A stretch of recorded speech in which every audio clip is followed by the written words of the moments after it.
Pangulong Marcos Jr., biro mo, kating-kati ang kanyang paa. Hindi mapigilan na pumunta sa ibang bansa habang ang bayan natin ay naghihirap, habang ang mga nasa General Santos ay humingi ng ayuda, hindi mabigyan ng katugunan ng kanilang pangangailangan, habang ang mga kababayan natin ay salat sa yaman, salat sa edukasyon, sa lahat ng bagay, nandun siya nagliliwaliw sa Canada. Anong uring presidente ka?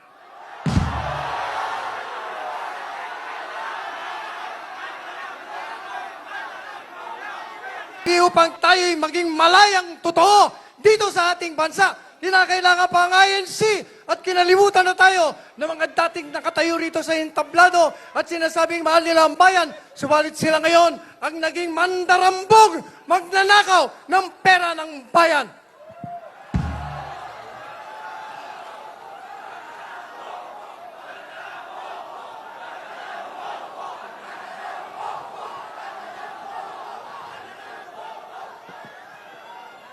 Mukhang hindi maintindihan ng mga nasa administrasyon. Sabi pa naman yung mga nagrarally daw, kailangan should act in accordance with law. Kailangan daw sang-ayon sa batas. Kayo nga ang naging dahilan kung bakit nasa lawas ang kalye ang mga kababayan natin sapagkat hindi nyo ginagawa ang naaayon sa batas.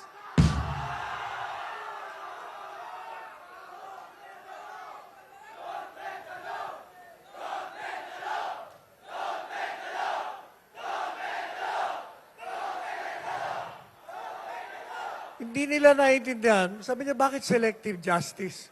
Sus Mariosep.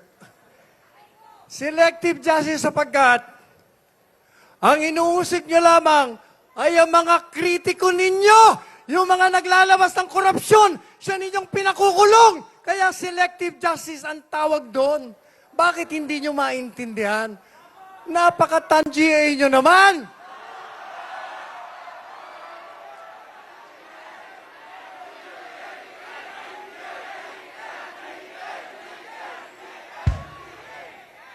Pangulong Marcos Jr., biro mo, kating-kati ang kanyang paa. Hindi mapigilan na pumunta sa ibang bansa habang ang bayan natin ay naghihirap, habang ang mga nasa General Santos ay humingi ng ayuda, hindi mabigyan ng katugunan ng kanilang pangangailangan, habang ang mga kababayan natin ay salat sa yaman, salat sa edukasyon, sa lahat ng bagay, nandun siya nagliliwaliw sa Canada. Anong uring presidente ka?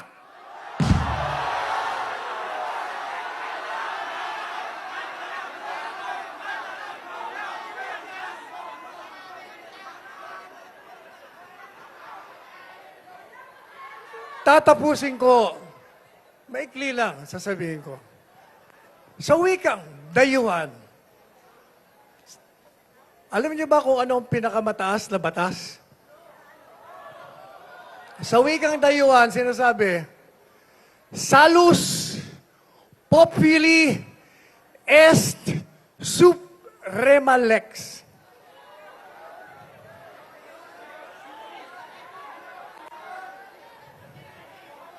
Ang sinasabi sa wikang Pilipino, ang kapakanan ng taong bayan ang pinakamataas na batas. At kung inihingi ng taong bayan na ang pamahalaang iniluklok ng mga kababayan natin ay kinakailangan ng bumaba sa kapangyarihan, yan ang pinakamataas na batas.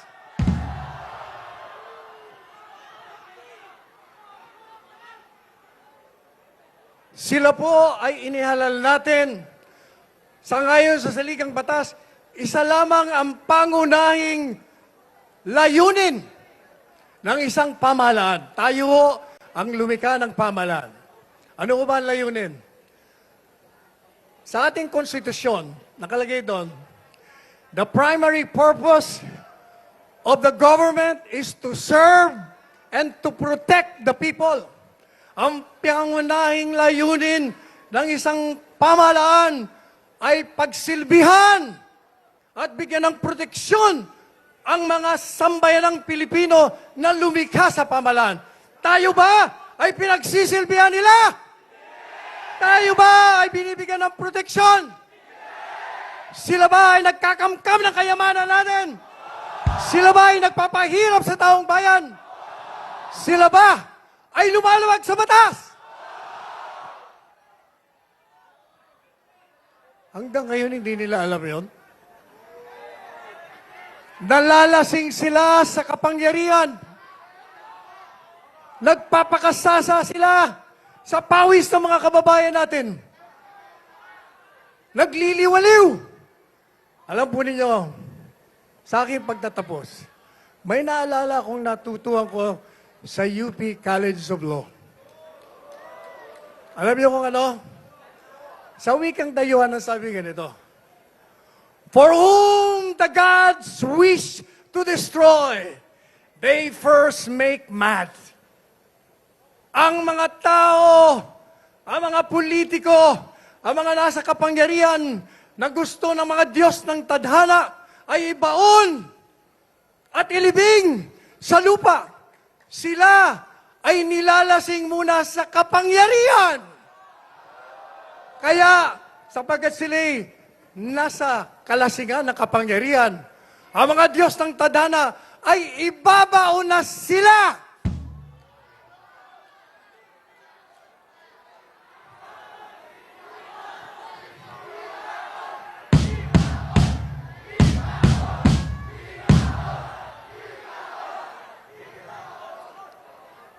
Biro nyo slogan natin, "We are one." Pero sila, ayaw nilang sumali sa atin. Hindi sila kasama sa ating lahat. Anong gagawin natin sa kanila kung ayaw nila?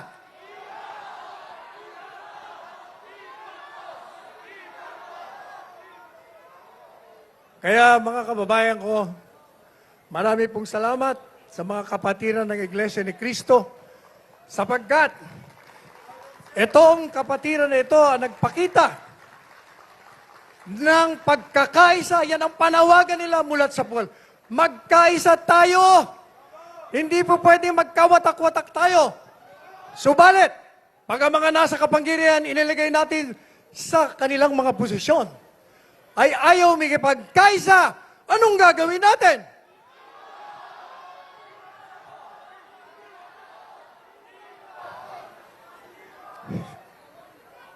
Hindi lang ibaon, ililibing natin.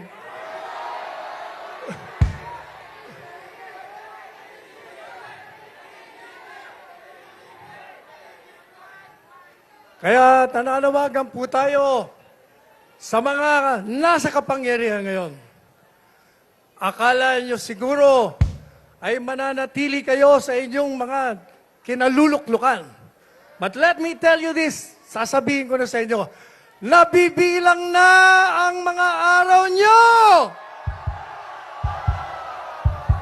Nabibilang na ang mga araw ng pagnanakaw ninyo!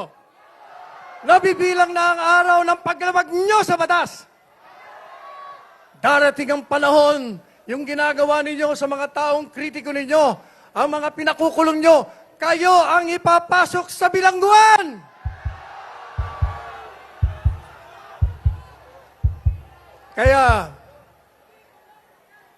manalangin po tayo. Sana magbago pa sila. Sana magkaroon ng pagbabago ang kanilang mga kalooban. Sapagkat pag hindi, maniwala kayo't hindi matatapos ang buwan na ito. Matatahimik na tayong lahat sapagkat sila'y mananahimik na. Ulitin naman natin. Iisa ang bansa. Isa ang lahi. Isa ang bayan.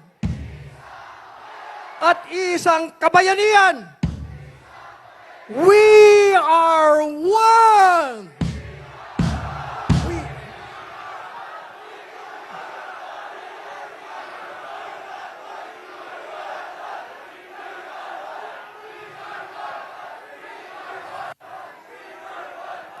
Bago ako umalis, bago ko makalimutan, kabuti ko pa pinapaabot ho ni Presidente Duterte ang kanyang mainit na pagmamahal sa kapatiran ng Iglesia ni Cristo at sa lahat ng mga kababayan na hanggang ngayon ay sumusuporta sa kanya.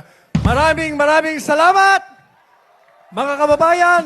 We are one! Thank you.